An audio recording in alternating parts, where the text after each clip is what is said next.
Thank you for coming out here today. Obviously, sitting here a year later, a little different outlook for our hockey club this year. We're excited about what's in front of us, and it was a quieter summer in August. I've said in my 20 years, I just came from GM meetings, it was the quietest August we've ever dealt with, but I think everything got done before, and we're just anxious to get going starting Thursday.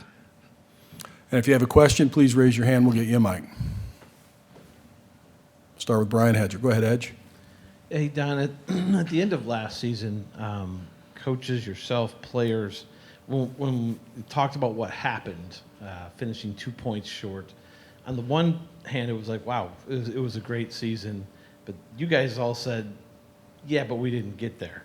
When we start this season, is it make it or break it type of thing? I mean, when you look at, like, make the playoffs or not be a successful season, or how do you look at this season? Well, certainly, the goal here is to build your program so that you can compete for the Stanley Cup. And I know everybody in that room, including coaches and myself, were disappointed how the season finished because we had some great runs during the season and a couple of stretches that cost us making the playoffs.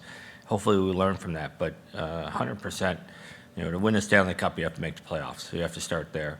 And, we always should have goals in our mind as far as team goals of where we need to get to. And if we continue to build off of what we learned last year, I think we're going to be in very good shape this year.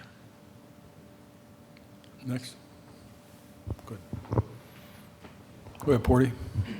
Don, how different does this feel from you at this point last year?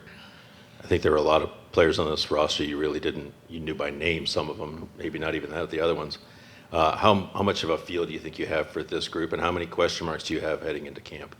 Yeah. I said last year I only knew the players by playing against them. I knew a couple of them personally that I had through years with USA Hockey. But when you go into this year, and going back to, we didn't make a lot of changes. We made 4 or 5 changes because when I got in that locker room, not only watching these guys on the ice, but how they came together as a group. We have great leadership here. We have great young players that are learning from our older players. So I didn't think we needed to make wholesale changes, that's for sure. I thought there's some areas we need to shore up, and if we could do that, it would put us in a better spot to gain where we need to get to. Go ahead, Joe. Second row, right. With the Chinnikov trade request, how are you guys working through that this offseason? Well, I've said publicly, or privately and then publicly that, I told Chinny, he's an asset to us. And if we can, it's like any player, and by the way, it's not the first time a player's asked me in my career of 20 years about being traded, so this one became more public.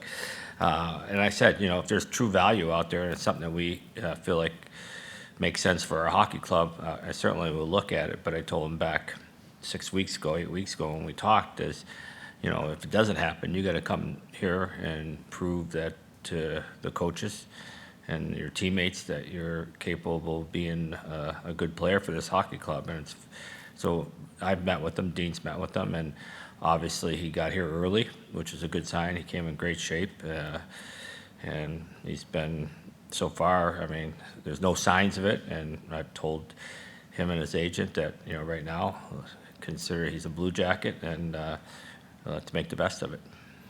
Adam, back right. You guys make that trade yesterday. Just how confident are you with the guys in net heading into this season? Well, I always feel that that's one position you can't add. It's hard to add depth at goaltending during the season, so you got to have it off the start of the year. And I've said all summer that was, to be honest, I don't have nightmares too often, but every nightmare I had this summer was about goaltending. So I felt like we better address it, and we tried a lot of different things, different angles. Some goalies that were younger that didn't need waivers, and when we came down, we also said we could wait till the waiver wire. We know there'd be goalies there, and then we have to carry 3 goalies with our hockey club, which is a little harder to manage. So we really liked Ivan. He's an older, young NHL player, but an older player, had great numbers in Russia. And we just felt that, because of his contract, his cap hit, that he was a guy that if he doesn't make our club, that I think will be a great insurance policy for us. And we'll stick to the right, third row, Joe.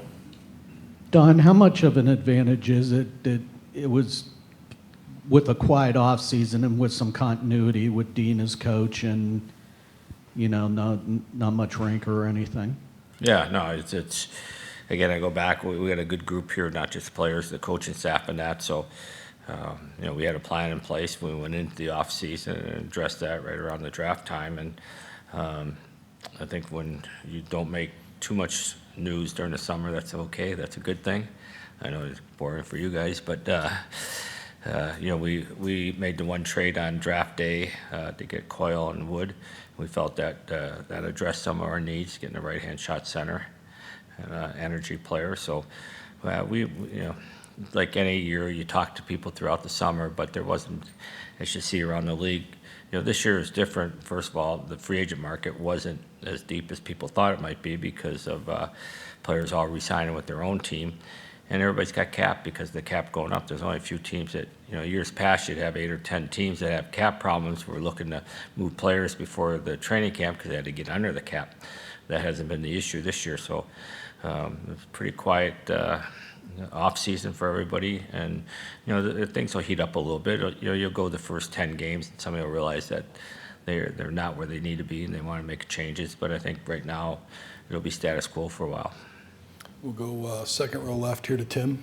Don, obviously you had Jet coming in this season on a one-way. You've gotten to see plenty of him the last couple of seasons in spot duty. What did he show you, especially at the end of the season, that in addition to the contract meaning he was going to be up here full-time, that he was ready for, that his play showed he was ready for it full-time?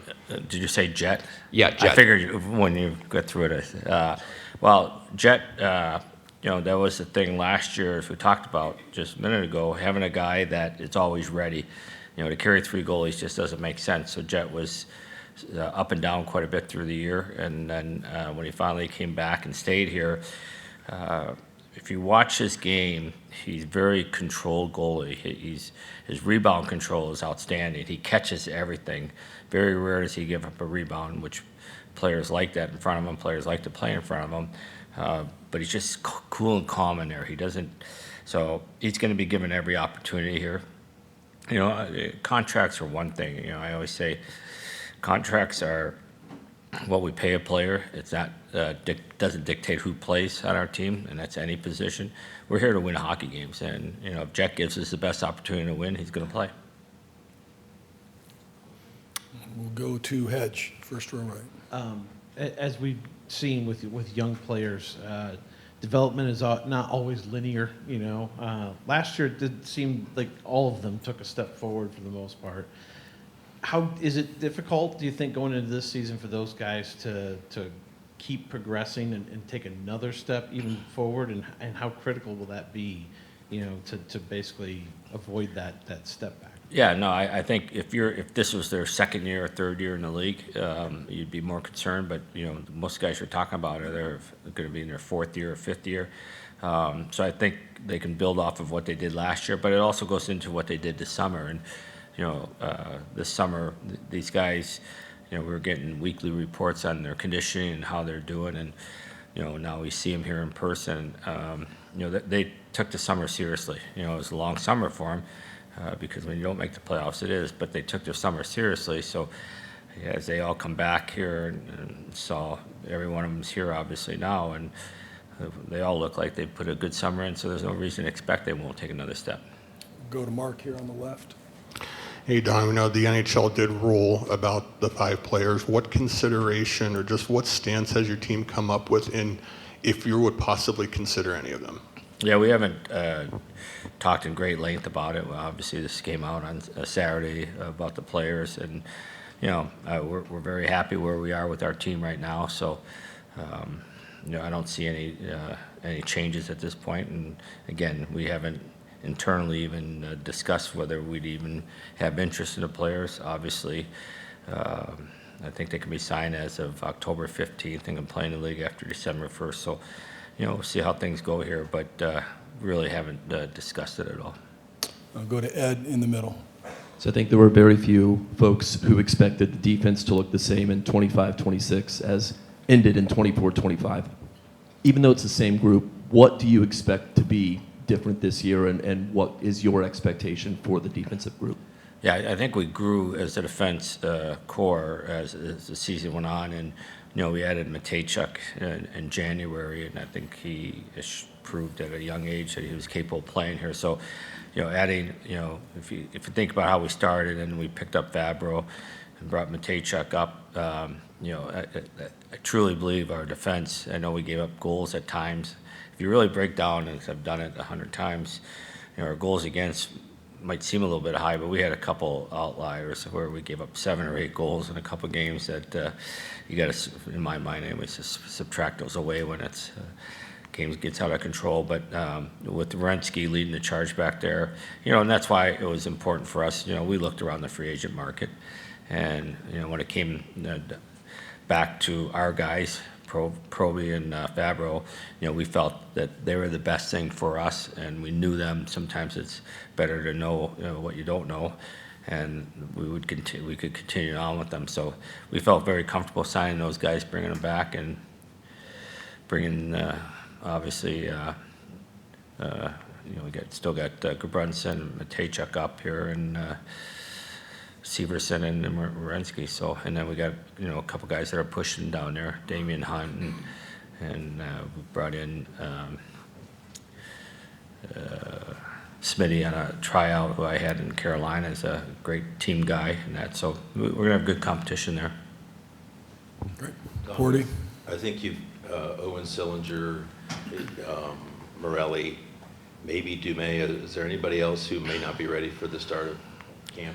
Yeah, Matejchuk's going to be on his own for this week. He's got a little bit of a grind, so he's going to just not skate with the team. It's day to day, but we think by the weekend he'll be back with the team.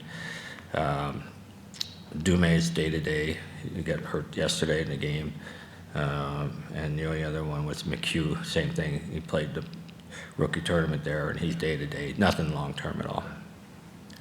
Morelli's the long term. Sillinger's good to practice. He can't compete yet in games. Yeah, no contact. Morelli's out until probably January. We'll go to second row right, Craig.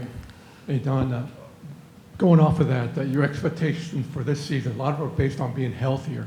But how can you handle another season of 300-man games lost or losing a star player along the way?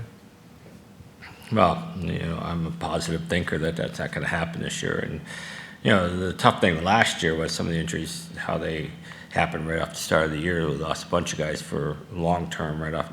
Jenner gets hurt the day before opening night and plays, late February, March there, and lost Chinnikov after 6 weeks, left Brunson game 3 or 4. You're going to have some injuries during the year. There's no doubt. It's just hopefully we don't sustain any of those long-term injuries, especially early in the year. But you got to look at it. Again, and go back to how we approached the summer and trained in the summer. All that goes hand in hand, and being ready for the season to start. We got a busy schedule off the bat. Some of the veterans have played 2 of those games right off the bat, which usually veterans don't play until later in the training camp. So hopefully we stay healthy and get through this and get ready for October 9th. We'll go to Tim here on the left, second row. Don, Adam Fantilli obviously had that great close to the season last year. Coming into year 3 for him, what's the expectation from you guys as far as how he continues to develop and becoming more of an integral part of this team? Yeah, I think if you really watch his development last year, he was going good and taking the pressure off him because he was playing behind Monahan, where Monahan and Marchenko and whoever else was on the left side were getting the number 1 and 2 pair D. So he wasn't seeing the top pair as he was before. So that helps. But with the same kind of layout this year, and then last year when Monahan got hurt, he stepped in that role and never missed a beat. But I think it was because of the first 4 months he had in the season that he was able to do that. So I don't see any reason why he would slow back down this year. He's going to, you can ask Dean who he's going to play with, but if he plays with Kent again and whoever plays on the left side there, that's a skill line, and there's no reason to think they're not going to put up their points. Great. All right. Thanks, everybody. We'll bring in Dean Evason next. Thanks, Tom. Great, thank you. Third row right. With training camp on the way, what are your goals? What are your priorities here as it begins? Well, same basically as every year. Obviously, we were going to make some tweaks. Systematically, we want the guys to, get up to speed with those type of things. Obviously, we want to get into game shape as quickly as we possibly can, and it's a fine line now because you practice 3 days and we're going to play 4 games in a row. Tough to get. You got to have 8 veterans in every game, so it's a little bit of everything. Obviously, we want to make sure that we're ready. The nice thing for us at this point, with having 1 year and a lot of guys that are coming back, they can teach themselves and teach the younger guys as much as we will as a coaching staff. Go back right to Adam. Don said that he doesn't often have nightmares, but when he did, it was about the goaltending. So he thought that they would want to make a change. How do you feel about what's in net heading towards the season? I never have nightmares. No. Yeah, we're excited about. Obviously we've just signed traded for another guy, and we're excited about our goaltending. Obviously, you guys know, and we've seen what Jet did at the end of the year, and we're extremely happy with the way Elvis is competing and battling, and the way he's conducted himself as a teammate. So we're real excited in that. Go back center to Dave.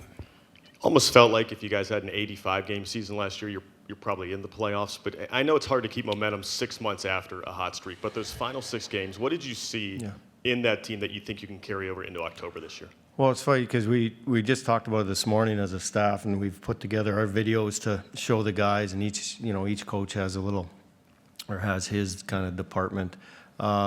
Systematically, we were just like dialed in, and maybe that's because it was the end of the season. Maybe because we had a lot of the guys back, obviously, in those 6 games. So yeah, we were all on the same page, and that's what we'd like to continue here moving forward. That they were all dialed in with the systems, but they were working not only hard, but working together, and that's what we need to continue here to move forward. Go to Hedge in the front right. Dean, last year at this time, from an external standpoint, there were like 0 expectations for this team at all, and you guys finished 2 points short of the playoffs. Is it fair now this year to have playoffs as the expectation for you guys? Stanley Cup's our expectation. That's what we want, right?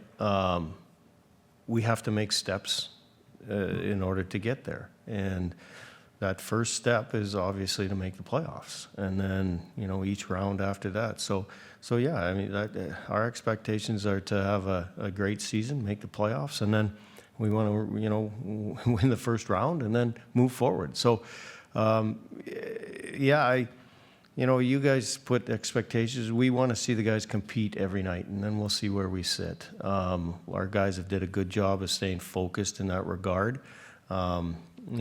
Everybody's kind of different in that regard, where it's, some guys set goals, short term, long term, everybody's different, but end of the day, we don't know what's going to happen.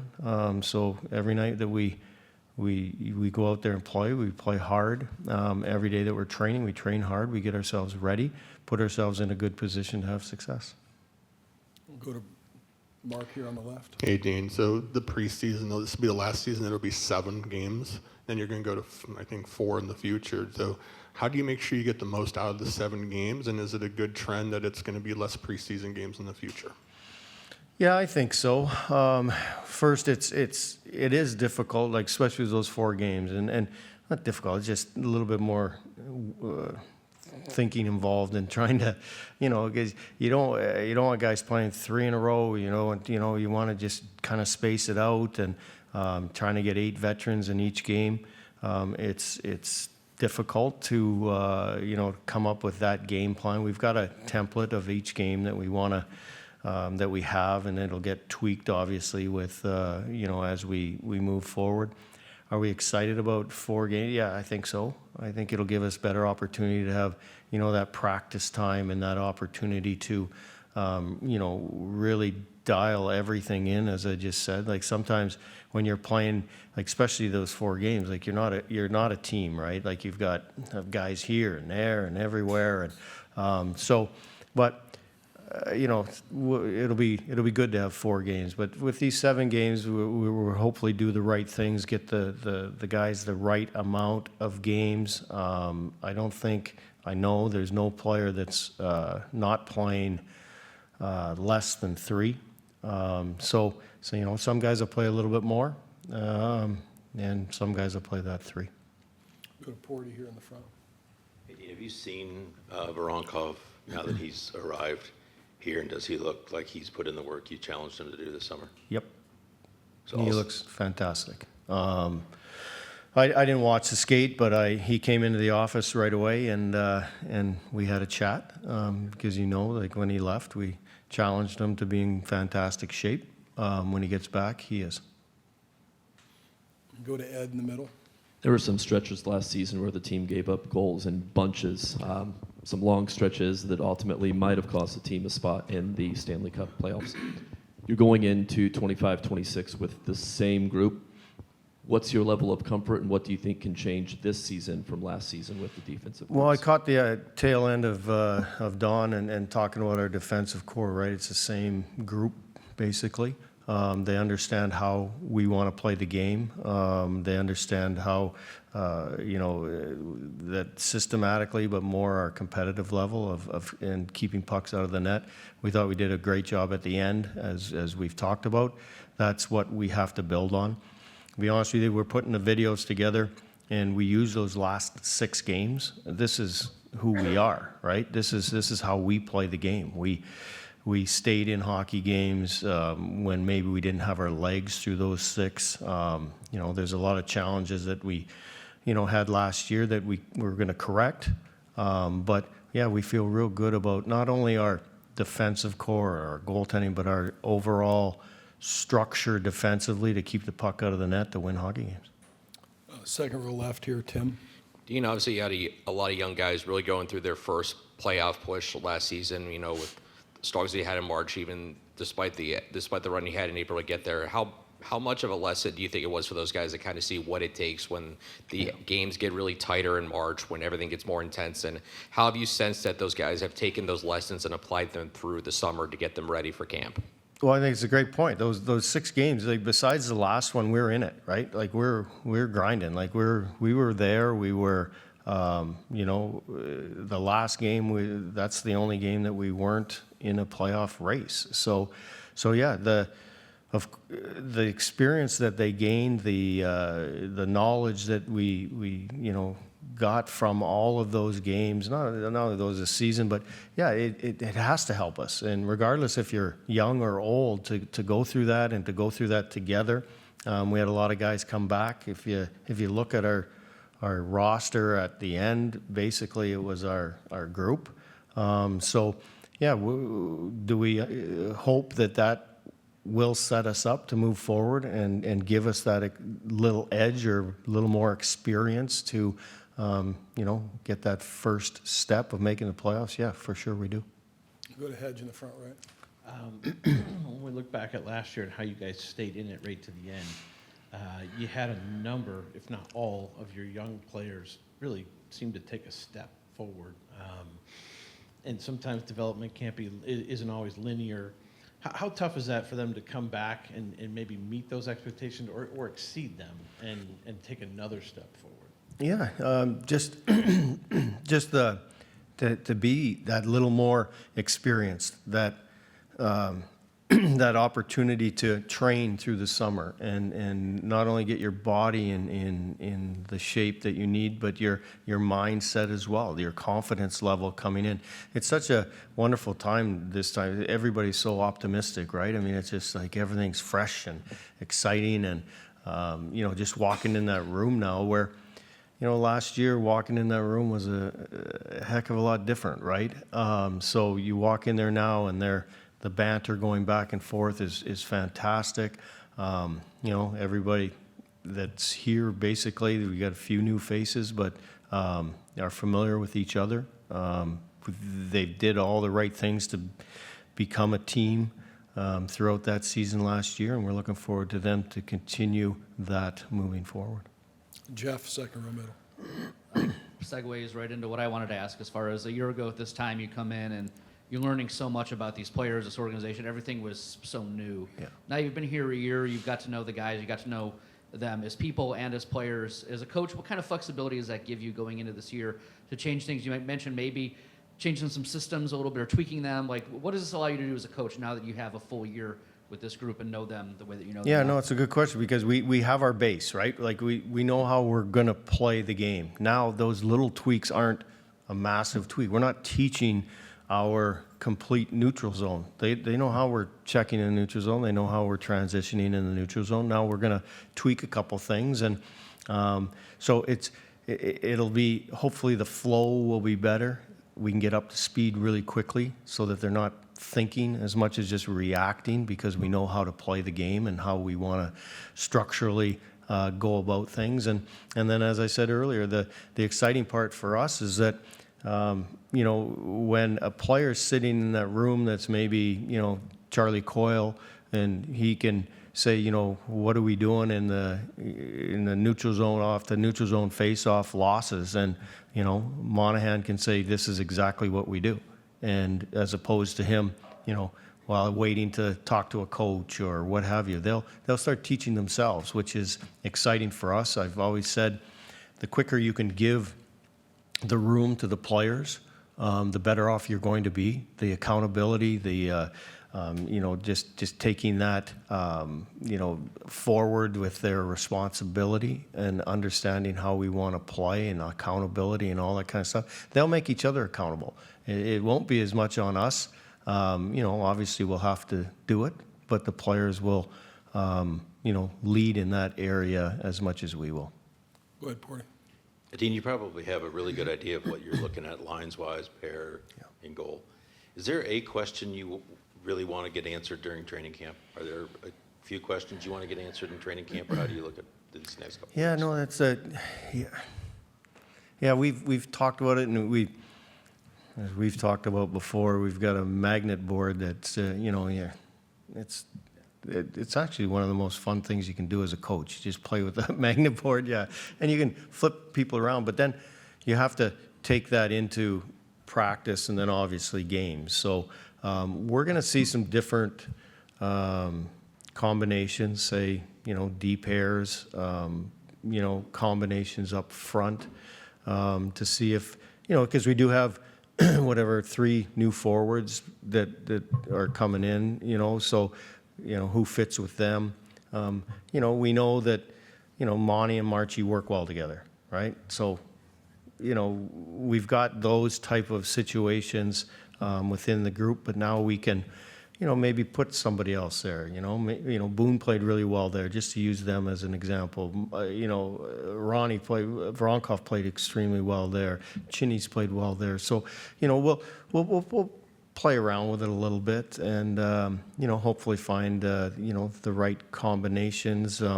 But to answer your question, I don't think there's one area. It's just we're excited to to get it going. It's nice to have that familiarity of people who are playing together, but we'll still play with it a little bit, as all coaches do. Thanks, Dean. Thanks, guys.